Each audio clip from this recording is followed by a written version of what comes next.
नमस्कार। अभी हम मौजूद हैं सतलोक आश्रम बैतूल में।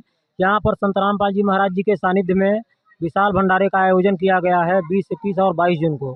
उसी की भंडारे में बहुत सारे लोग आए हुए हैं, जगत भी हैं और भगत भी आए हुए हैं। तो जो जगत के लोग हैं उनका कुछ प्रश्न है संत रामपाल जी महाराज जी के शिष्यों से। तो आइए जानते हैं कि क्या कुछ प्रश्न है उनका। नमस्कार सर। जी नमस्कार। क्या प्रश्न है आप जी का? जी मैं यहाँ आया हूँ भंडारे में, जगत गुरु तत्वदर्शी संत रामपाल जी महाराज के भंडारे में। यहाँ की व्यवस्थाएं अति उत्तम हैं, यहाँ के भगत लोग अच्छे हैं, व्यवस्था करने में कोई चूक नहीं हो रही है।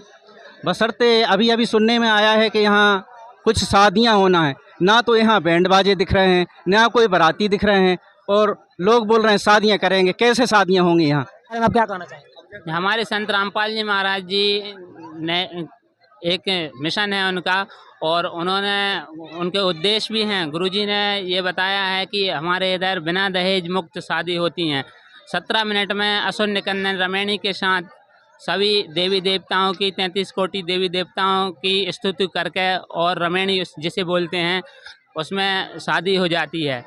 जिसको आपने शादी की बात कर ली, हमारे यहाँ समाज में लोग ये कहेंगे कि इसका कुछ है नहीं, इसके बाप के पास में बच्ची को कुछ भी नहीं दिया दहेज में। मोटरसाइकिल देना पड़ती है, कार देना पड़ती है, 10 लोग बुलाना पड़ते हैं। आपके यहाँ तो कोई दिखाई नहीं देता, बोले 4 लोग आ जाओ शादी कर लो। इनसे शादी होती है क्या? तो मोटरसाइकिल देते हैं तो क्या सुख रहते हैं? क्या सुखी से रहते हैं आपके? अब सुखी रहते नहीं रहते वो बाद की बात है, लेकिन हमारे समाज में ये नियम है। 4 लोग आते हैं, उनको दिखाना पड़ता है भाई कि अब हम बच्ची की शादी कर रहे हैं, बच्ची का भी हक होता है, इसलिए उसको दान में कुछ देना पड़ता है। नहीं तो उनके भविष्य को आप बना रहे हो कि बिगाड़ रहे हो आप?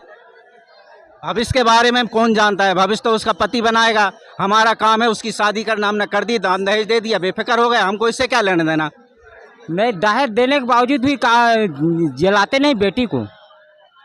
सभी लोग एक से नहीं होते, कुछ होते हैं बेकार आदमी जो तंग करते हैं बच्चियों को। वो आदमी ठीक नहीं है, ऐसे लोगों से तो मैं खुद घृणा करता हूँ। तो इसीलिए तो संत रामपाल जी महाराज जी ने जो मिशन चलाया हुआ है वो है बिना दहेज मुक्त शादी।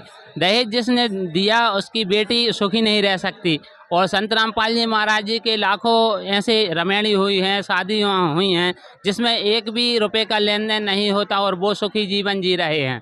और भाई इसका फिर क्या सबूत है, क्या प्रमाण है कि यहाँ बगैर दहेज की शादी हो? आप हो सकता है मन में आराम से नोट सरका देते हो और लोगों को पता भी ना लगता हो और शादी हो जाती हो। इसका क्या प्रमाण है?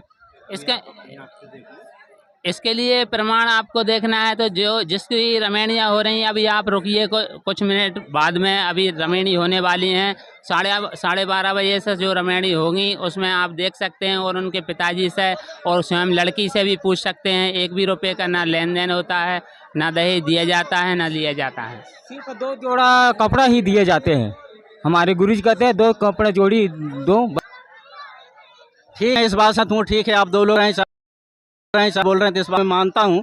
लेकिन भाई यहाँ कोई मंडप नहीं, शादी का कोई साज है नहीं, कैसे शादी होगी? क्या ब्रह्मा विष्णु महेश की शादी हुई थी उसमें आपने मंडप देखा? अपने सदग्रंथों में क्या आपने ये देखा कि उनकी शादियाँ हुई और उसमें पाया हो, बैंड बाजे हुए हों? ब्रह्मा विष्णु महेश की भी शादी हुई थी, कुछ प्रमाण में भी बताएं कि कैसे शादी हुई थी उनकी। देखो भाई, प्रमाण के विषय में तो नहीं जानता, लेकिन हम तो जब से पुरखों से देखते आ रहे हैं, बारात लगाते हैं, ढोल बाजे बजाते हैं, दूल्हा घोड़े पे चढ़ के जाता है, इस तरीके से शादियाँ हमने देखी हैं। आपके यहाँ अनोखे तरह से शादी देखने को मिल रही है। क्या आपको अगर मैं कहूँ कि आपके बुजुर्ग लोग ये कहते आए हैं कि ये सड़क ये अंग्रेज ने बनवाई है, और अगर आपको मैं प्रमाण बताऊं कि सदग्रंथों में और अपने जो भी सदग्रंथ हैं और मैप्स है उसमें बताया जाए कि ये सड़क सरकार ने बनाई है, आप सरकार की मानेंगे या आपके बुजुर्गों की मानेंगे? नहीं, जो मुझे लिखित मिलेगा, क्योंकि 100 वक्ते और 1 लिखता, उस चीज़ को मैं मानूंगा।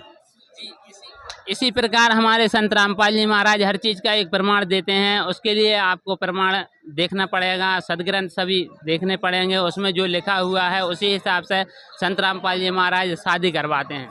ठीक है भाई, मैं इस बात को मानता हूँ, लेकिन मुझे सुनने में आया है, और भी लोग बताते हैं, भगत बताते हैं, कुछ गाँव में हमारे यहाँ भगत हैं, बोलते हैं कि वो ब्रह्मा विष्णु महेश की पूजा छुड़वा देते हैं संत रामपाल जी महाराज। ऐसा कभी होता है क्या? हम तो पीढ़ियों से जा रहे हैं मंदिर में, पूजा कर रहे हैं, फूल चढ़ा रहे हैं, जल चढ़ा रहे हैं, ये सारे काम करते आ रहे हैं। आप ब्रह्मा विष्णु महेश की पूजा छुड़वा देते हो, ये कौन सी कला है आपकी?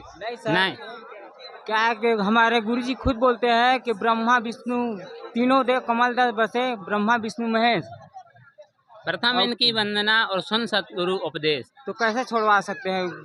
खुद बोल रहे हैं गुरुजी कि शरीर के अंदर ही कमल जो बने हैं उसमें ब्रह्मा विष्णु महेश है, तो कैसे छोड़वाने की बात कर रहे हो आप? और आप लोगों में से भगत बताते हैं कि ब्रह्मा विष्णु महेश का जन्म हुआ है, वो तो हजारा अविनाशी हैं, उनका कभी जन्म मृत्यु नहीं हुआ। और आप लोग बोलते हैं उनके जन्म मरण में उनका जन्म भी होता है, मरते भी हैं। कहाँ मरते हैं, कब मरते हैं? तीसरा स्कंद 123 पेज नंबर पर आप स्वयं देख सकते हैं। श्रीमद् भागवत गीता अगर आपके घर पे हो, और जहाँ तक हिंदुओं के पास सभी के पास मिल जाती है, और उसमें आप स्वयं ही देख सकते हैं। 123 पेज नंबर याद रखना, उसमें तीसरा स्कंद, उसमें लिखा हुआ है, माता दुर्गा जी ने बताया हुआ है और शंकर जी स्वयं बोल रहे हैं कि देवी तुम ही शुद्ध स्वरूपा हो, तुम ही से हम उद्भासित हुए हैं। हमारा तो आविर्भाव मतलब जन्म और तिरुभाव मतलब मृत्यु होती है, हम अविनाशी नहीं हैं। इसका प्रमाण आप स्वयं देख सकते हैं। और जगत गुरु तत्वदर्शी संत रामपाल जी महाराज जी के सत्संग आते हैं 7:30 बजे से 8:30 बजे तक साधना चैनल पर। वो उंगली रख रख कर ये सभी सदग्रंथ आपको बताएंगे। ठीक है, आप इस बात को कहते हैं तो मेरे पास गीता रखी है, मैं घर जाऊंगा, मिलाऊंगा, और ये चीज़ अगर सच्ची निकलती है तो ठीक है, मैं भी आपके गुरुजी का चेला बन जाऊंगा, क्योंकि मुझे भी मुक्ति चाहिए। मैं भी बहुत दिनों से डरे धोते आ रहा हूँ, अपने पुरखों की पूजा करता आ रहा हूँ। मैं भी चाहूँगा कि मेरी भी मुक्ति हो आपकी तरह से। मैं पूरे ज्ञान को समझूंगा और गुरुजी संत रामपाल जी महाराज से नाम दी इच्छा लेकर अपना कल्याण करवाऊंगा। छोड़ सतगुरु रामपाल जी महाराज की जय हो।